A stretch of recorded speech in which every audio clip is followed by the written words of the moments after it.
ਅਕਸਰ ਪੁੱਛਿਆ ਜਾਂਦਾ ਨਿਊ ਸਾਊਥ ਵੇਲਸ ਦੇ ਬੱਚਿਆਂ ਤੋਂ ਤੇ ਕੈਨਬਰਾ ਦੇ ਬੱਚਿਆਂ ਤੋਂ ਕਿ ਕਿਹੜੀ ਸਟੇਟ ਬੈਟਰ ਹੈ ਸਾਡੇ ਲਈ, ਕਿੱਥੇ ਮੂਵ ਹੋਣਾ ਉਹ ਪ੍ਰੈਫਰ ਕਰਦੇ ਆ।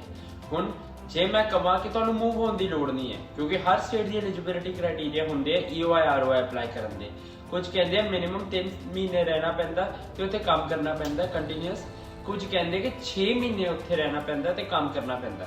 ਹੁਣ ਜੇ ਮੈਂ ਕਹਾਂ ਕਿ ਇੱਕ ਇਹੋ ਜਿਹਾ ਸਬਰਬ ਹੈ ਨਿਊ ਸਾਊਥ ਵੇਲ ਤੇ ਕੈਨਬਰਾ ਦੇ ਵਿੱਚ ਜਿੱਥੇ ਤੁਸੀਂ 1 ਸਾਲ ਦਾ ਟ੍ਰੇਡ ਪੜ ਸਕਦੇ ਹੋ, ਨਾਲ ਆਪਣਾ ਕੰਮ ਕਰਕੇ ਤੁਸੀਂ ਨਿਊ ਸਾਊਥ ਵੇਲ ਵਿੱਚ ਵੀ ਆਪਣੀ EOI ਪਾ ਸਕਦੇ ਹੋ ਤੇ ਕੈਨਬਰਾ ਦੇ ਵਿੱਚ ਵੀ। ਇੰਸਟੈਡ ਆਫ ਮੂਵਿੰਗ ਸਟੇਟਸ ਤੁਸੀਂ ਇੱਕ ਛੋਟਾ ਜਿਹਾ ਮੂਵ ਕਰਨਾ ਜਿਹਦੇ ਵਿੱਚ ਤੁਹਾਡੇ ਵੇਰੀਅਸ ਆਪਸ਼ਨਸ ਤੁਹਾਨੂੰ ਮਿਲ ਜਾਣਗੇ। ਅੱਗੇ ਤੁਹਾਨੂੰ ਸਟੇਟਸ ਦੀ ਆਪਸ਼ਨ ਮਿਲ ਜਾਣਗੇ ਕਿ 2 ਸਟੇਟਸ ਤੋਂ ਤੁਸੀਂ ਆਪਦੀ EOI ਪਾ ਸਕਦੇ ਹੋ। ਜਿਹੜੇ ਸਾਡੇ ਭੈਣ ਭਰਾ ਇਸ ਚੀਜ਼ ਬਾਰੇ ਜਾਣਨਾ ਚਾਹੁੰਦੇ ਆ, you know whom to contact. Thank you.